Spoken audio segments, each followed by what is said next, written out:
Muy buen día a todas, a todos. Mi nombre es Omar Romero. Soy estudiante del doctorado en Derechos Humanos del Centro Universitario de Tonalá de la Universidad de Guadalajara. Y el día de hoy tengo el gusto de dialogar con la doctora Pauline Capdevielle. Doctora, ¿qué tal? ¿Cómo está? Buen día. Buenos días. Pues Omar, un gusto estar aquí. Muchas gracias por la invitación. Gracias a usted, doctora, de nuevo por el espacio, por la apertura, por el diálogo.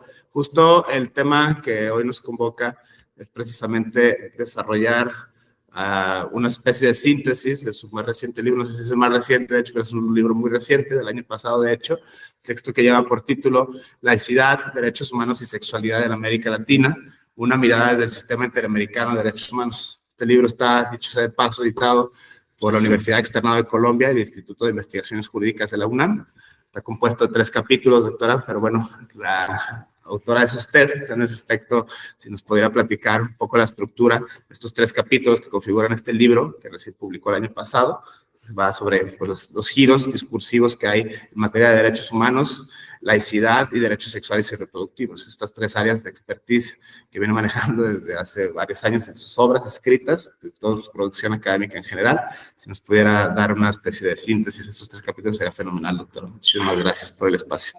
Claro que sí, con mucho gusto. Pues mira, lo primero tal vez decirle que es un libro que efectivamente se publicó el año pasado, pero que básicamente se escribió durante la pandemia, entonces en un contexto un poco complicado, pero que pues a la vez, ¿no? Daba como cierto espacio pues para concentrarse, ¿no? Pues en la escritura de esta obra, pues de un proyecto que venía gestando, si no me equivoco, desde el año 2018 y pues surge cuando la Corte Interamericana de Derechos Humanos se va a pronunciar a petición de Costa Rica sobre pues la cuestión de los derechos de las personas LGBTI, en particular el derecho a la identidad autodefinida, y también sobre el caso de los matrimonios entre personas del mismo sexo.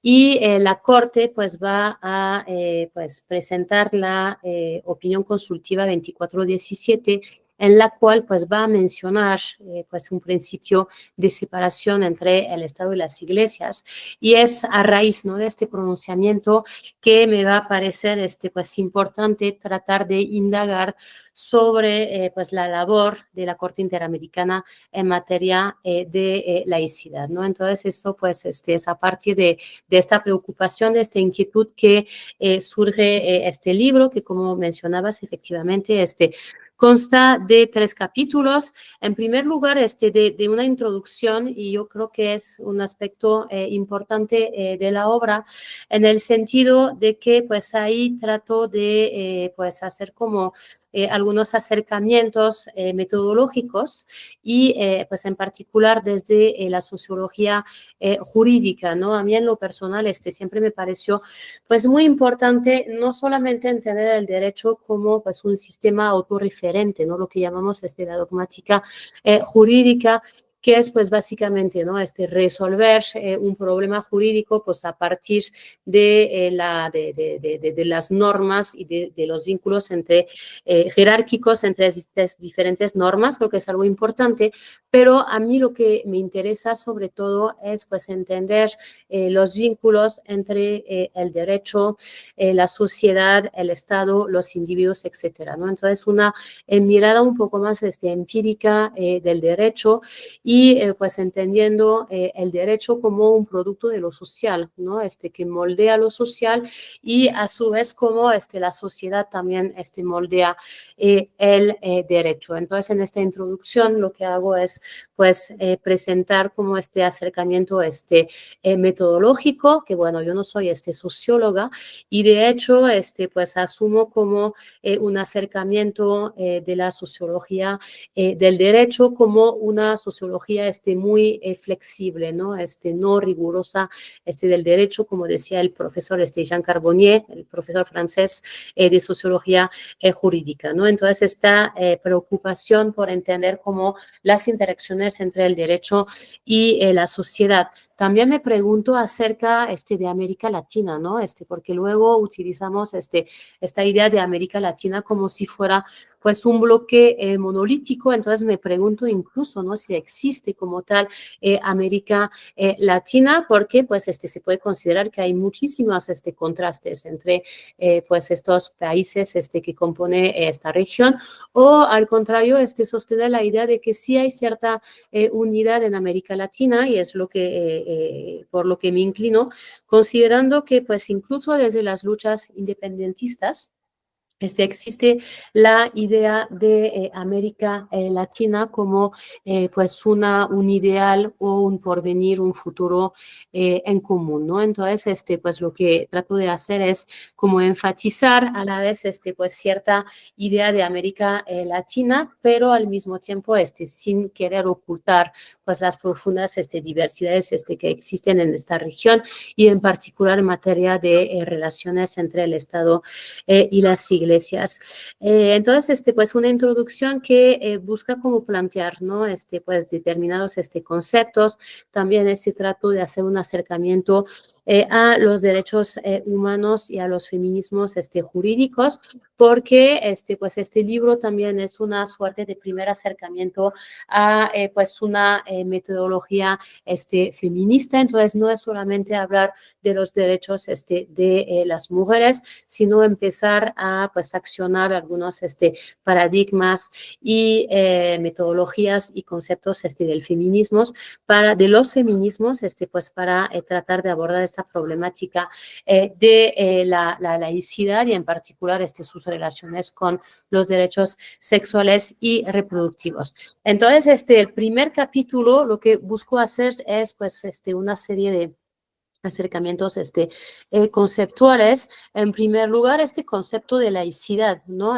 Porque lo cierto es que es un concepto un poco escurridizo, que depende también de los contextos en el cual está enunciado. Entonces, no es lo mismo la laicidad en México que en Colombia, que en Argentina, que en Chile, etcétera, etcétera, ¿no?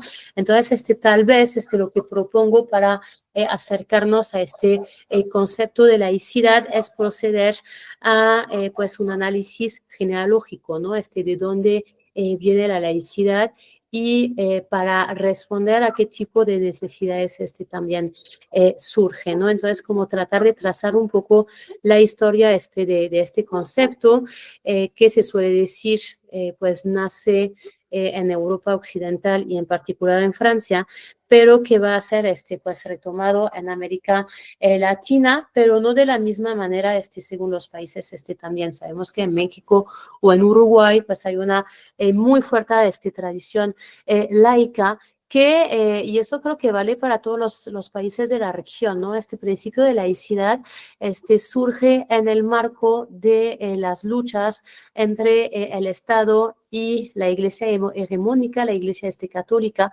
y sobre todo como una lucha de poderes entre ambas instituciones, ¿no?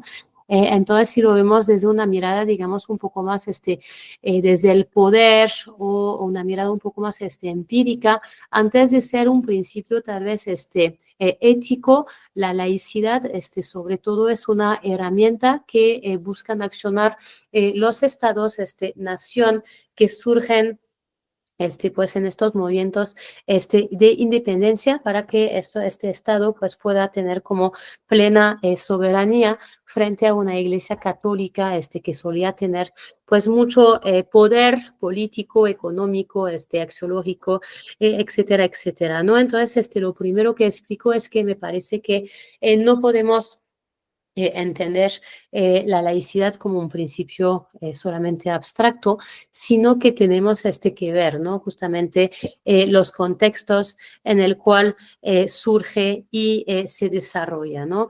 También ahí hablo de la distinción que se puede establecer entre laicidad y separación entre el Estado y las iglesias, y eso creo que es importante, ¿no?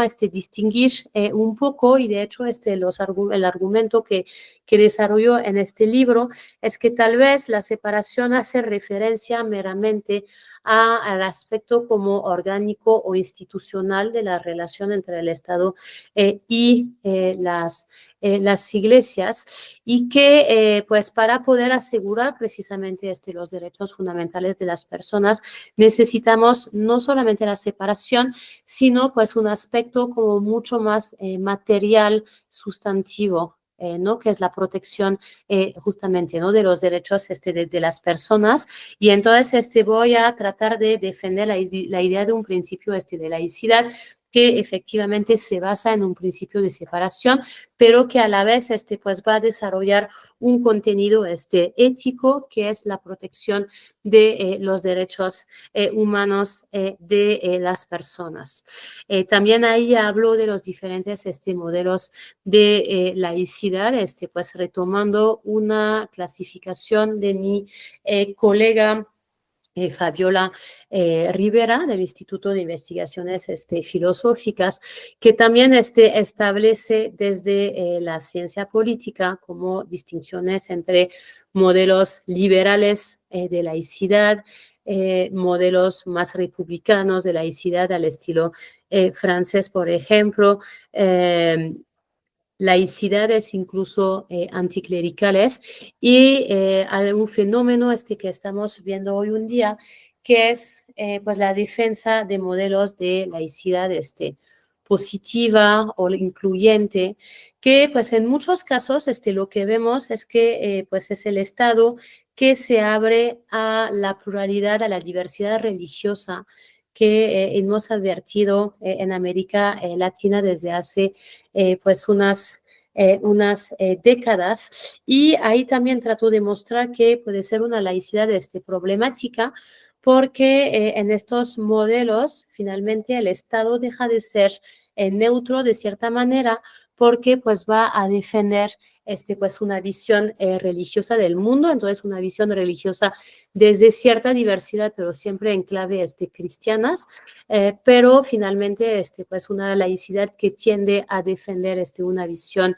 religiosa del mundo, y que eso también puede generar como discriminaciones, ¿no? Para ciertas personas, y en particular para los no creyentes, ¿no? Entonces esta cuestión de la neutralidad me parece fundamental, y de hecho es un debate, una discusión clásica cuando nos acercamos a estos temas de laicidad. ¿Qué significa que el Estado sea neutro? ¿Es lo mismo que el Estado sea neutro o imparcial, etcétera, etcétera, ¿no? Por ejemplo, algunos modelos de laicidad defienden la idea de que el Estado es neutro respecto a las diferentes creencias y posturas morales que pueden existir en una sociedad, pero el Estado laico no es neutro porque también defiende un propio ideario, ¿no? Este ideario consiste en pues, la protección de los derechos humanos de los individuos. Ya después, en este mismo capítulo primero, lo que voy a hacer es analizar el vínculo precisamente entre laicidad y derechos humanos, que es atravesado desde mi punto de vista por cierta tensión que nunca terminamos de poder resolver, porque también tiene que ver con el fundamento de los derechos humanos, ¿no? Y ahí retomo una disputa, una polémica clásica entre un autor francés que se llamaba Émile Bouty y pues el gran profesor de derecho alemán Jelinek, donde pues justo, ¿no? Se van a pues van a discutir en torno a el papel de la religión en el surgimiento de los derechos humanos. Y la tesis de Jelinek va a ser que la libertad religiosa es el derecho originario de los derechos humanos, y lo va a rastrear incluso desde la reforma protestante, ¿no? que se generó en Alemania en el siglo XVI. Y lo que va a decir Jelinek es que es precisamente como esta reivindicación de la posibilidad de las personas de interpretar libremente los textos sagrados, que va a ser como el elemento que va a generar esta idea de los derechos humanos a partir de esta idea de libertad de conciencia, ¿no? Lo que le va a contestar el autor francés, ¿no? Se va a ofender como francés y como finalmente pues todo receptor de esta tradición de los derechos humanos, lo que va a decir que no, que los derechos humanos, en particular la Declaración del Hombre y del Ciudadano de 1789, no se va a basar sobre una defensa de la libertad religiosa y de pues sí, de esta idea de que los seres humanos tienen que ser libre de vincularse con lo sagrado, sino que va a ser al contrario, ¿no? Que los derechos humanos van a surgir en este contexto de la Ilustración, que va a ser justamente, ¿no? La crítica, el rechazo de los dogmas religiosos, ¿no? Entonces, y eso explica, pues, esta brecha histórica y esta disputa en torno finalmente al origen de los derechos humanos, que hay quienes hoy en día consideran que la laicidad finalmente es sobre todo la defensa de la libertad religiosa y que incluso el Estado tiene que permitir y dar todo a los creyentes para el ejercicio de este derecho a la libertad religiosa, y otra tradición que va a considerar que no, que la laicidad sobre todo es pues la posibilidad de vivir nuestra vida ante la presión, las presiones de las creencias religiosas, ¿no? Y finalmente esta tensión que existe en esta relación entre laicidad y derechos humanos, pues nunca podemos terminar de superarla, y es lo que explica, ¿no? De cierta manera que decimos, por un lado, que la laicidad es la libertad de religión, pero a la vez frente a la religión. Pero esto, pues, finalmente a nivel práctico también puede generar problemas respecto precisamente a el papel neutro o imparcial del Estado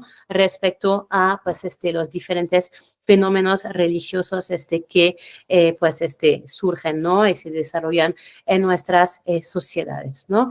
Entonces, sobre todo en esta parte sobre laicidad y derechos humanos, lo que me interesa igual es abordar, ¿no? De cómo tenemos que interpretar los derechos humanos, porque también, y eso lo abordo en el capítulo segundo, lo que vamos a ver en América Latina es que pues muchos grupos conservadores, fundamentalistas, van a empezar a utilizar la retórica, la gramática de los derechos humanos, pues para llevar a cabo pues una serie de casos ante las cortes constitucionales y las cortes regionales, y entonces que van a empezar a utilizar pues pues sí, esta gramática de los derechos humanos para defender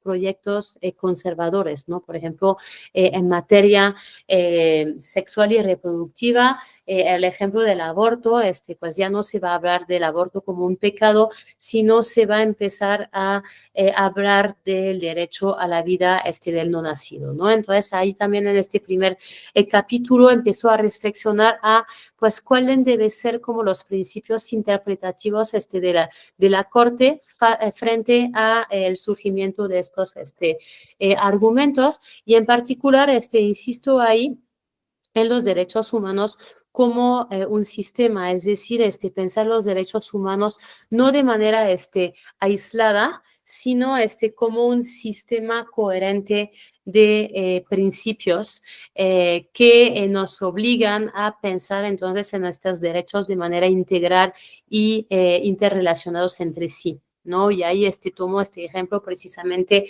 del derecho a la vida de los embriones, que finalmente no pasa un test o una lectura interrelacionada de los derechos humanos, porque si reconocemos a un embrión humano un derecho a la vida, cancelamos todos los demás derechos y en particular los derechos de las mujeres. Entonces aquí empiezo a desarrollar el argumento de una lectura integral, sistemática, interrelacionada de los derechos humanos y termino también este primer capítulo cuestionando la existencia de tensiones entre el principio de laicidad y los derechos sexuales y reproductivos.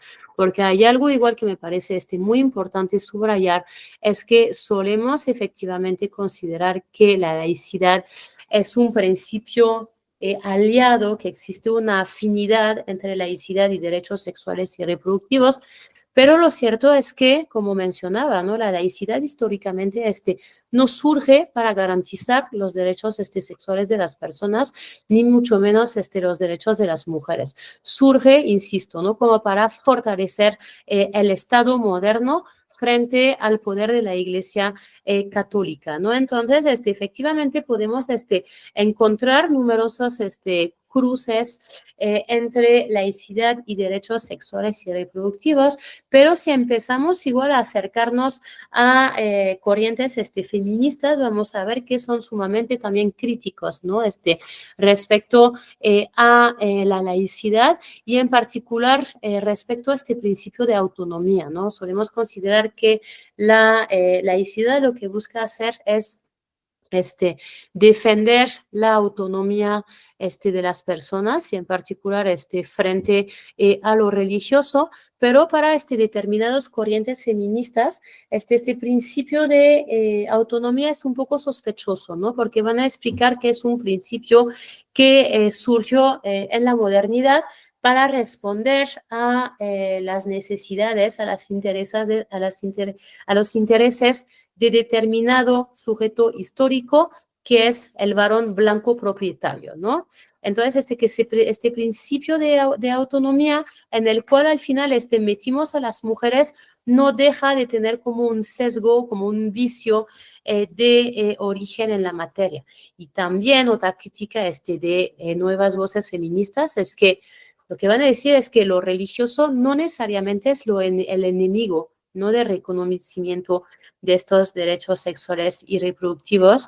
Y lo que estamos viendo es que dentro de las grandes tradiciones religiosas están surgiendo con cada vez más fuerza pues grupos de mujeres que también están procediendo a nuevas lecturas de los textos sagrados de la Biblia para defender que las mujeres también tienen la posibilidad de elegir sobre estos temas, ¿no? Entonces, por ejemplo, el feminismo decolonial también va a ser muy crítico respecto de la laicidad, pues hablando de pues una imposición occidental que beneficiaba a las élites, pero que no resonaba mucho, ¿no? En la experiencia cotidiana de las mujeres, que en muchos casos también solían ser como más afines, ¿no? A experiencias religiosas. Entonces ahí esta parte del libro me parece muy importante y de hecho sigo trabajando en esto, de seguir como analizando, cuestionando cómo estas relaciones a veces un poco más complicadas de lo que parece entre la laicidad y los derechos sexuales y reproductivos y en particular aparte de los feminismos, porque solemos efectivamente considerar que el feminismo suele tener como pues sí, como desencuentros con la Iglesia Católica, y es cierto en algunas tradiciones, como en México, donde sí es cierto que el feminismo mexicano surge dentro del proceso revolucionario con una visión como sumamente anticlerical, el feminismo francés también, pero hay muchísimas corrientes feministas que tienen como otros vínculos respecto a lo religioso, y por ejemplo el feminismo estadounidense que surge en un primer momento dentro de estructuras religiosas. El capítulo segundo, ahí sí es como un acercamiento justo un poco más empírico donde cuestiono también este concepto de secularización, hablando un poco de qué significa la modernidad religiosa en América Latina y cuestionando un poco también como este paradigma de la secularización que estaba en boga en los años de los años 50 a los años 80, más o menos, que consistía en afirmar que la religión bajo la modernización de las sociedades iba a desaparecer o al menos a privatizarse, ¿no? Y esto se entendía también como un proceso lineal irresistible, pues en el cual iban a transitar como diferentes sociedades a partir del modelo europeo, ¿no? Entonces ahí como tal vez me estoy preguntando un poco qué significa la secularización en América Latina y cuestionar un poco como este paradigma dominante, haciendo énfasis sobre todo en que la secularización en América Latina es sobre todo un proceso de pluralización de las creencias religiosas en la región. Lo cierto es que en el siglo XXI América Latina, igual dependiendo de los países, pero sigue siendo una región sumamente religiosa en el sentido que la religión es parte de la vida cotidiana de las personas, pero a la vez ya hemos visto pues una disminución, ¿no? Pues de los creyentes católicos que en muchos casos se han convertido a pues denominaciones evangélicas, pero también a la vez pues cierto auge de personas que ya se consideran como no creyentes o no afiliados a una religión. Eso lo vimos en particular en México con el último censo, si no me equivoco, de 2020, ¿no? Entonces, tratar de cuestionar un poco qué significa la secularización, que es básicamente cuestionarnos en pues los nuevos cruces o la reformulación de la religión en este momento de modernidad tardía que estamos viviendo hoy en día, ¿no? También ahí, a partir de eso, como preguntarnos sobre la laicidad en Latinoamérica, y ahí encontré cosas que me parecieron muy interesantes y diferentes paradojas, ¿no? En la región, por un lado, lo que hemos visto es un movimiento de laicización de las constituciones en América Latina.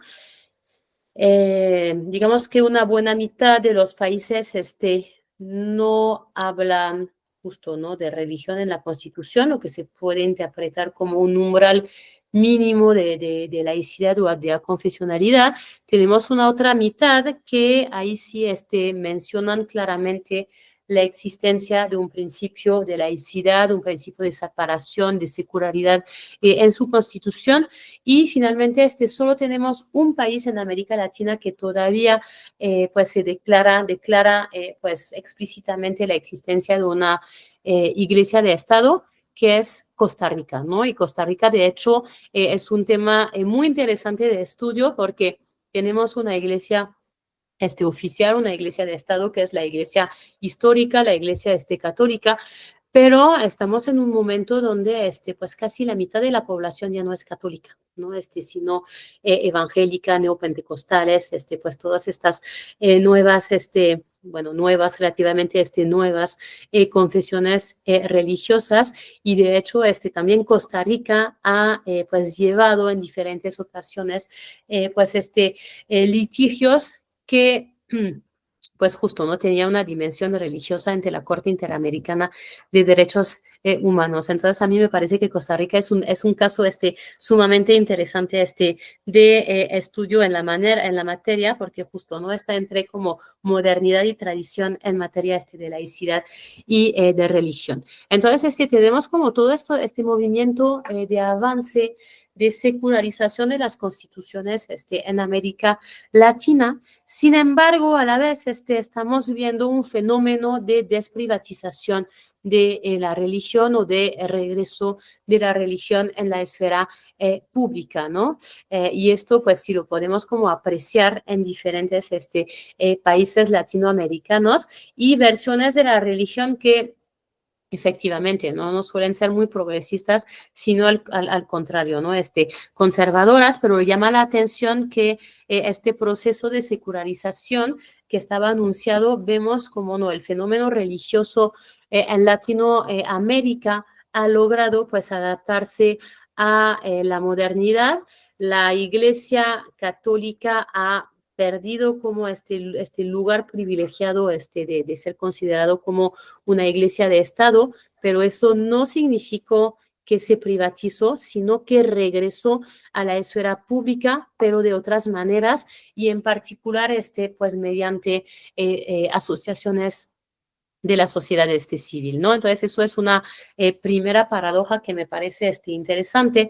Y la segunda paradoja es que hemos visto en particular en la pandemia cómo, pues, frente a una crisis sanitaria, pero también política que arrojó la pandemia, cómo los líderes regionales empezaron a recuperar con fuerza el discurso religioso. Entonces lo hemos visto en México con pues el presidente AMLO que enseñaba sus escapularios explicando que eso lo protegía de contaminación, pero también en América, en otros países, los estados organizaron días de ayunos, organizaron procesiones aéreas, donde pues la Virgen local pues pasaba en los aires dando la bendición a las ciudades. Entonces, todo eso para decir que estos líderes políticos que deberían ellos asumir un discurso claramente secular, laico, en muchos casos regresaron a utilizar como esta narrativa religiosa y especialmente, ¿no? En contextos de agotamiento también de la legitimidad democrática. Y ahora también vemos ¿no? En Argentina, como Milei también hizo esta alianza con sectores religiosos y utilizó claramente estas narrativas religiosas.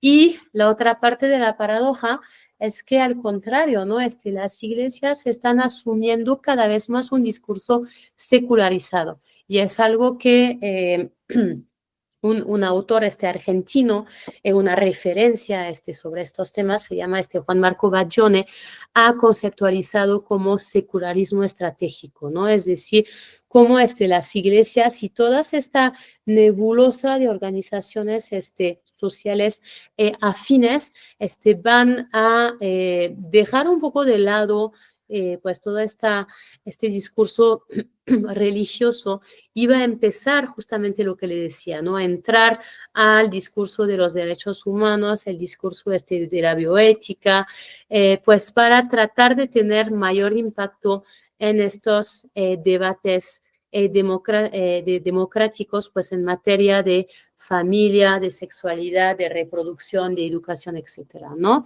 Entonces, igual, esta paradoja de los actores y de los discursos me parece sumamente interesantes.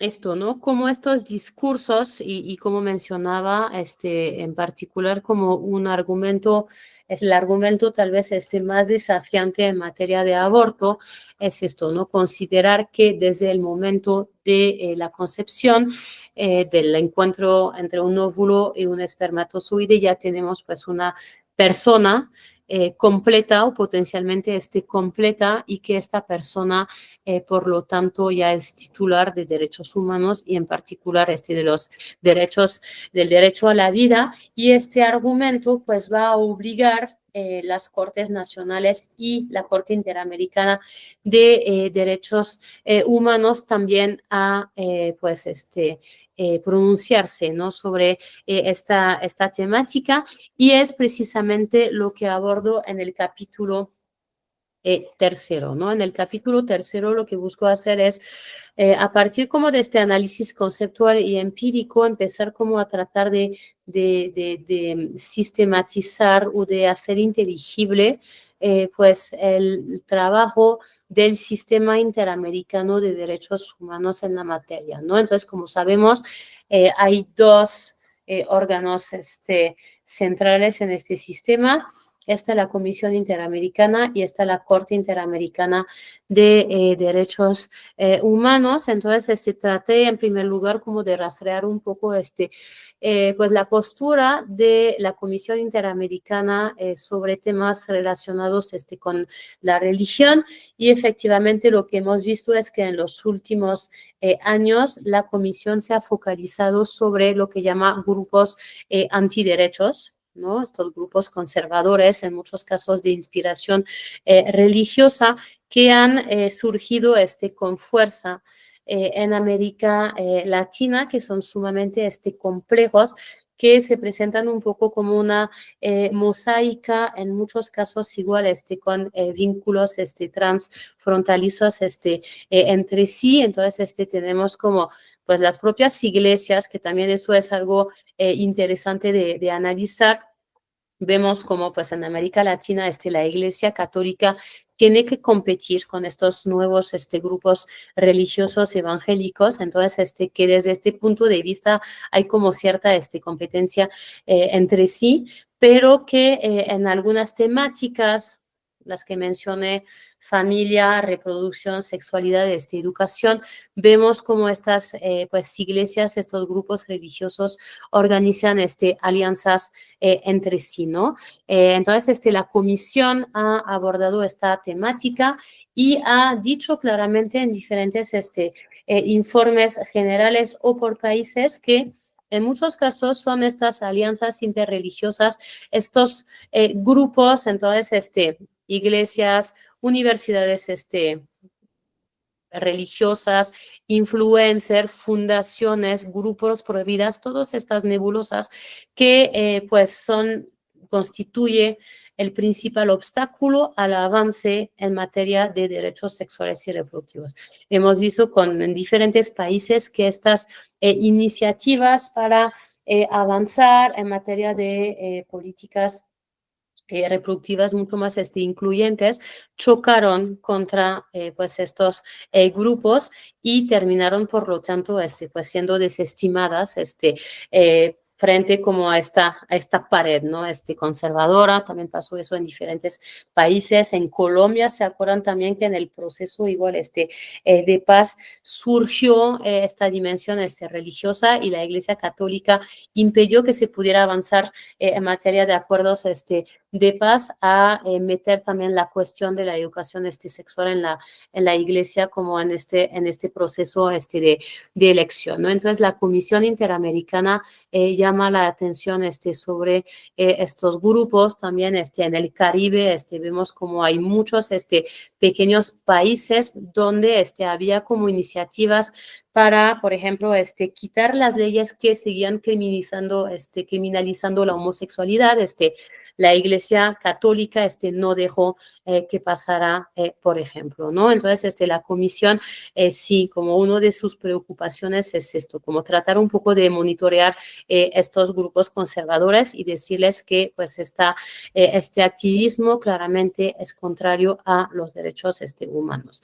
Ya después, la Corte Interamericana también se ha metido en estas cuestiones, que lo cierto es que la Corte históricamente no se ha querido meter demasiado, ¿no? En estas cuestiones religiosas, porque, y es cierto, ¿no? Considera que la materia de las relaciones entre el Estado y las iglesias, pues de cierta manera, pues es una competencia de cada país, y ahí retomamos un poco esta idea, ¿no? De que no podemos estandarizar una fórmula de relación entre el Estado y las iglesias, porque pues cada país históricamente llegó a pues como institucionar esta relación, pues debido a su historia, a sus necesidades, a pues diferentes factores económicos, políticos, sociales, etcétera, etcétera, ¿no? Pero lo que busco también hacer en este libro es identificar la existencia de un principio interamericano de derechos humanos, y para hacerlo pues retomo una definición sencilla, clara, de la laicidad, tal como la define la la Declaración Universal de la Laicidad en el siglo XXI, que nos dice que un Estado laico básicamente tiene 3 elementos. El primero es la separación o al menos la autonomía entre el Estado y las iglesias. El segundo siendo la defensa de la libertad de conciencia y de la religión, con esta ambivalencia que mencionaba hace un momento. Y finalmente un principio de no separación. Entonces lo que busco hacer es, estudiando como los textos del sistema interamericano, como tratar de arrastrar estos 3 elementos. Entonces, en materia de libertad de conciencia y de religión, claramente es una disposición clásica de los catálogos de derechos humanos, también el principio de separación, y he encontrado también menciones a un principio de separación, en particular en el preámbulo de la Convención Americana sobre la eliminación de todas las formas de intolerancia y discriminaciones. Entonces, a partir de ahí, pues trato de analizar desde este mirador la acción, diferentes casos de la Corte Interamericana, y en particular hay un caso que me parece muy importante en la materia, que es el caso Artavia Murillo versus Costa Rica. Entonces ahí es interesante porque pues tenemos como todos los ingredientes de lo que mencionaba hace un momento. Lo que pasó en este caso es que en el año 2000 la Corte Suprema de Costa Rica decidió prohibir las técnicas de fecundación in vitro, de fertilización in vitro, que pues básicamente es cuando una pareja tiene problemas para concebir, digamos, de manera natural. Lo que se hace es pues toma el óvulo del cuerpo de la mujer, se selecciona también un espermatozoides y se busca pues en un tubo de laboratorio como fertilizar este óvulo, pues para después implantarlo, ¿no? En el útero de la mujer. Entonces, lo que decía la Corte Suprema costarricense es que retomaba precisamente este argumento católico, ¿no? De que desde el momento mismo de la fertilización tenemos un ser humano completo, diferente a pues sus progenitores, y que por lo tanto estos embriones tienen el derecho a la vida. Y consideraba la Corte costarricense que cuando se manipulaba embriones, cuando se desechaba los que se consideraban no óptimos, cuando se congelaban estos embriones fecundados, pues estábamos atentado a la dignidad y al derecho a la vida pues de estos embriones humanos, ¿no? Entonces, diferentes parejas que habían sido pues afectados, ¿no? Por esta decisión de prohibir la FIV en Costa Rica, llevaron caso a la Corte Interamericana de los Derechos Humanos, que por lo tanto pues tenía que pues pronunciarse sobre qué es la vida humana, qué es persona humana, y si finalmente existía un derecho a la vida de los embriones. Lo que hacía la Corte en esta sentencia, que es sumamente densa, hay muchos argumentos diferentes, pero lo que va a decir es que no podemos considerar que un embrión es una persona en sentido jurídico de la palabra.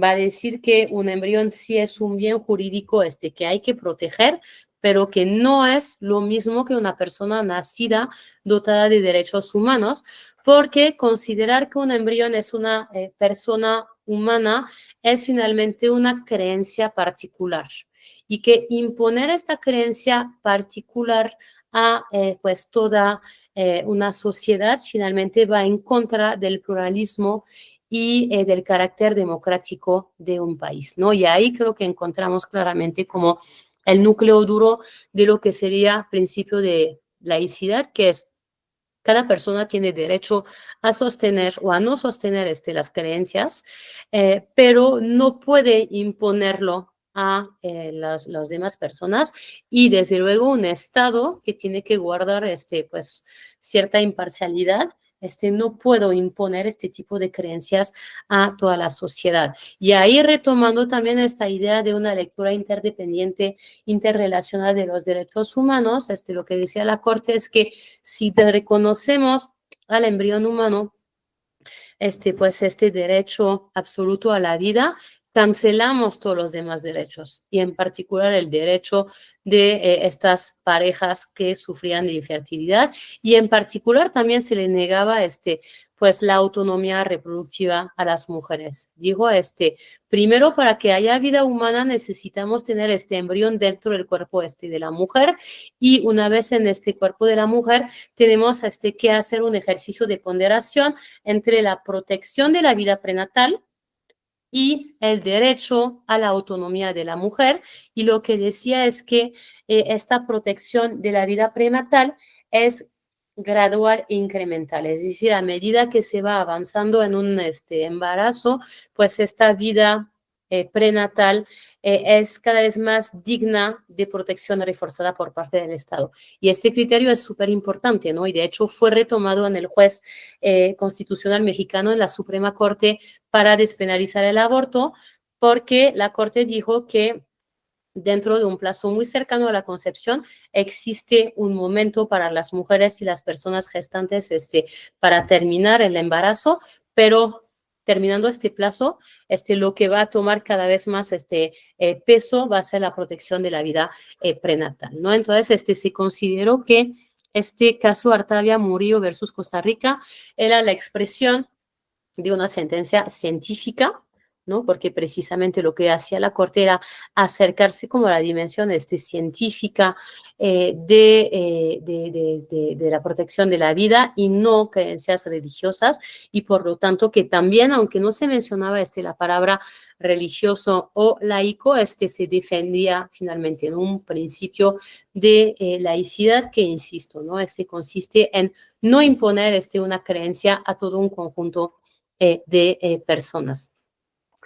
Y finalmente, bueno, ya al principio mencionaba esta opinión consultiva sobre derecho de las personas LGBTI, que también es muy importante, porque ahí lo que decía es que la Corte decía, las creencias religiosas de las personas es algo muy importante, es algo que están protegido, algo que encontramos que está protegido por diferentes catálogos de derechos humanos, es la condición de dignidad de las personas, pero ojo, ¿no? Estas creencias religiosas no pueden servir de criterio de criterio de interpretación de convencionalidad, es decir, no podemos leer los derechos humanos a partir de una lectura religiosa, y que incluso era Costa Rica, justamente el país que examinaba, decía, aunque existe una mayoría de personas en Costa Rica que sostienen creencias religiosas, no por eso es como una justificación para negar a las personas LGBTI pues la posibilidad de casarse o la posibilidad pues de identificarse, ¿no? A partir de su propia visión, ¿no? Entonces decía, las creencias religiosas incluso históricamente han servido de pretexto para la negación de los derechos humanos y decía, pero eso no puede ser, ¿no? Las creencias religiosas son respetables, son incluso considerados como derechos humanos, pero no pueden justificar la negación de los derechos humanos y en particular de los derechos de las personas LGBTI. Y ahí mencionaba precisamente, ¿no? La existencia de un principio de separación que debía existir en todas las sociedades y que básicamente consiste en que el Estado no tiene derecho a meterse en los asuntos internos de las confesiones religiosas, pero las religiones también tienen que abandonar su pretensión a influir sobre las normas civiles y en particular también sobre la definición y alcances de los derechos humanos. Y ahora sí, para terminar, el caso Pavés versus Chile, que justo salió cuando ya estaba pues terminando el libro y creo que tenemos que seguir estudiando esta sentencia e incluso criticar esta sentencia, ¿no?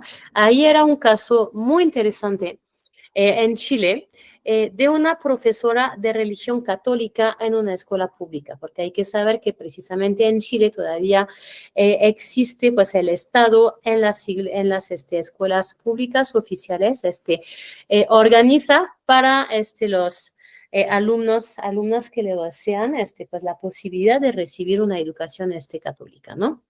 Entonces teníamos esta profesora que ya llevaba más de 20 años en una escuela muy querida por parte del alumnado y de la comunidad escolar de manera general, solo que un día pues su autoridad religiosa, el obispo, recibe una llamada anónima pues informándole que esta profesora, la señora Pávez Pávez, pues sostenía un estilo de vida homosexual, que básicamente vivía en pareja con una mujer. Entonces, cuando pues el obispado se entera de eso, hace venir la profesora, le pregunta si es cierto, ella dice que sí, y entonces lo que hace pues el obispo es decirle que tiene que abandonar, cito, su estilo de vida homosexual, e incluso le ofrece la posibilidad de seguir pues una terapia de conversión para ya pues poder superar, ¿no?, lo que entendía como un problema.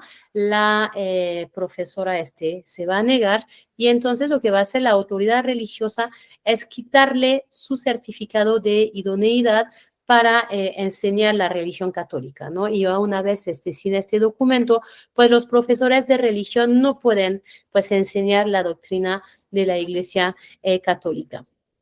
Entonces, la señora Pávez Pávez va a llevar el litigio ante la corte, y lo que vemos es que efectivamente es un caso complicado porque, por un lado, la autoridad religiosa es la responsable de determinar quién tiene que, pues, difundir la doctrina, pero por el otro lado también está involucrado el Estado chileno porque se trata de escuelas públicas. Entonces ahí lo que hizo la Corte fue un razonamiento un poco tibio. Iba a considerar que como se trataba finalmente de una escuela pública, el Estado tenía que haber intervenido para controlar finalmente esta decisión de la Iglesia Católica, y se le va a reconocer a la señora Pávez su calidad de víctima, y se va a considerar que efectivamente fueron vulnerados sus derechos a la vida privada y a la no discriminación en materia de orientación sexual. Pero este caso nos dejó un poco pues insatisfechos porque la Corte no resolvió si sí o no finalmente la Iglesia Católica tenía derecho ella a discriminar a sus fieles, a sus profesores, sus profesores en caso de orientación sexual, y en particular en el caso, por ejemplo, de escuelas católicas privadas, ¿no? Entonces, ahí en ese sentido dijo, como es educación pública, ahí el estándar de derechos humanos se tiene que aplicar pues de manera robusta, ¿no? Pero ¿qué hubiera pasado si hubiera sido como una escuela privada? La Iglesia tiene derecho a expulsar sus profesores cuando son gays o lesbianas, y esto pues ha pasado también en diferentes casos en Europa, donde la Corte de Estrasburgo suele dar la razón a las iglesias, ¿no? Yo creo que más bien tenemos que avanzar también en una reformulación de la libertad religiosa de los propios creyentes frente incluso, ¿no?, a sus autoridades eclesiásticas religiosas. Entonces, bueno, pues este caso Pávez tuvo una solución favorable pues para esta profesora de religión, pero que creo que también deja muchas incógnitas en la materia, y creo que habrá que seguir estudiándolo. Entonces, bueno, pues Omar, hablé muchísimo, así que así lo dejo, pero si tienes como alguna otra pregunta o duda, pues con mucho gusto. Vale. Muchísimas gracias, doctora. Esto ha sido fenomenal, esta síntesis que nos presenta de viva voz la autora del texto, ¿no? Es un libro muy bueno. O sea, plantea desde esta perspectiva, desde mi óptica, 3 fenómenos muy del siglo XXI. primero de ellos es la vuelta de las derechas y el discurso de los derechos. Esta apropiación, o sea, que parece de la región, no solo América Latina, sino también en el mundo, pues es una tendencia incluso global. O sea, ese aspecto, como lo menciona tal cual, doctora, se apropian estos grupos del discurso de derechos humanos y entonces pareciera que ya no es solo temática o conceptualmente el debate si la separación, la neutralidad, libertad de conciencia, laicidad, son como los temas, digamos, clásicos que giran en torno a esta interrelación entre derechos humanos y laicidad. Si la laicidad y la libertad religiosa son o no un derecho humano, entonces son estas tensiones discursivas. La segunda, parecería que ya la misma tendencia del siglo XXI ya no están siquiera de manera institucional. O sea, en ese aspecto son menos los casos cada vez, o sea, que es la separación famosa, pienso en México en concreto, el 130 constitucional, ¿no? Separación de Estado e iglesias, porque, bueno, parecería que ahora es la competencia por las almas, ¿no? Son esta expresión, digamos, un tanto, pues sí, atinada, ¿no? Desde ese punto de vista, parece que están compitiendo en términos sociodemográficos, ¿no? Ese es el segundo giro. Y el tercero prácticamente gira hacia las libertades particulares, ¿no? O sea, en ese aspecto, la apropiación del propio estilo de vida, o sea, son estos tres giros, o sea, desde mi óptica, que aparecen no solo en su obra, sino en una tendencia general. O sea, en los tiempos que corren pareciera que ya no está el debate conceptual, ya no es el debate Estado-Iglesia versus, ¿no? El famoso caso en México, o sea, ser come curas, no estar detrás de la iglesia, sino ahora son las iglesias, y cómo prácticamente el discurso gira en torno a las libertades sociales, individuales, ¿no? Parece que tiene un giro discursivo hacia la antropología social, o sea, ya no es política constitucional o convencionalmente, porque ya están, digamos, estipulados los ordenamientos, ¿no? Que la praxis siempre, pues, deja mucho más que pensar sobre la realización, ¿no? Sobre todo temas de derechos humanos, ¿no? Que es una de las críticas constantes. Yo me quedaría con esas tres premisas, doctora, rescatando, insisto, no solo los argumentos de su texto, este texto particular del 2024, sino en general la tendencia de los investigadores. Repito, o sea, las derechas y los derechos, la secularización del discurso de los derechos humanos y cómo este es usado por diversas iglesias para justificar distintos fines. Él no puede decir fascista, no puede decir homófobo, discriminador, no, un momento, tengo yo libertad de conciencia, tengo libertad de pensamiento, ¿no? En ese aspecto es este giro y desemboca todo, digamos, en la cuestión de los derechos sexuales y reproductivos, las cuestiones de las libertades. Yo me quedo con eso, esta mutación no solo conceptual, socioinstitucional, jurídica, sino ahora antropológica, social, ¿no? Que es prácticamente donde se nota, digamos, estas argumentaciones que nos presenta doctora en su libro. No sé si desea añadir algo más, es una especie de conclusión aporética, muy al estilo de los diálogos de Platón, pero prácticamente es esto, doctora, yo lo dejo así sobre la mesa. Sí, creo que lo que mencionas de las derechas y los derechos, pues tiene que ser nuestra agenda en los próximos años y seguir analizando como esta alianza que parece contra natura, ¿no? Entre, por un lado, agendas ultra liberales que implican un Estado lo más chico posible, ¿no? Lo más retraído posible, ¿no? De acuerdo ahí con el ideario liberal y que debería considerar, ¿no? Finalmente que la religión no tiene nada que hacer dentro de las atribuciones del Estado, pero que de cierta manera van a recuperar, van a hacer alianzas con estos grupos ultraconservadores también para llegar al poder, porque de cierta manera también, ¿no? Un Estado tan chico va siempre a necesitar como cierta legitimación y pues estos populistas de derecha se van a voltear precisamente pues hasta estos grupos religiosos conservadores fundamentalistas para pues buscar esta legitimidad que de nuevo, ¿no? Ya no necesariamente ofrece como el discurso de la democracia y de derechos los más incluyentes posibles, ¿no? Entonces, estos fenómenos que vemos en Argentina, en Estados Unidos, creo que sí es súper importante seguir pues analizándolos y también lo que llamabas libertades particulares, de lo que pues se ha llamado como disidencias religiosas, ¿no? Como finalmente los pueblos creyentes o la propia sociedad no abandona, ¿no? Pues su visión religiosa, su relación pues con una divinidad, con Dios, pero que están cada vez más críticos también respecto a las instituciones religiosas hegemónicas, excluyentes, cerradas, dogmáticas, y todo este movimiento que está cada vez más estudiado desde las teologías feministas, desde las teorías queers, pues también me parece algo bien importante, porque también vemos los límites del Estado laico, ¿no? El Estado laico, decíamos, que de cierta manera no tiene legitimidad a meterse en los asuntos de las iglesias, y que es precisamente pues la comunidad de fieles, ¿no? Tiene que trabajar desde adentro también pues para modificar pues estas posturas, pues en muchos casos ultraconservadoras de las iglesias hegemónicas en la región. Genial, muchísimas gracias, doctora, por el espacio. Contrario. Contenidos proposicionales. Este es su libro, Laicidad, Derechos Humanos y Sexualidad en América Latina, una mirada desde el Sistema Interamericano de Derechos Humanos, editado por el Instituto de Investigaciones Jurídicas de la UNAM y la Universidad Externada de Colombia.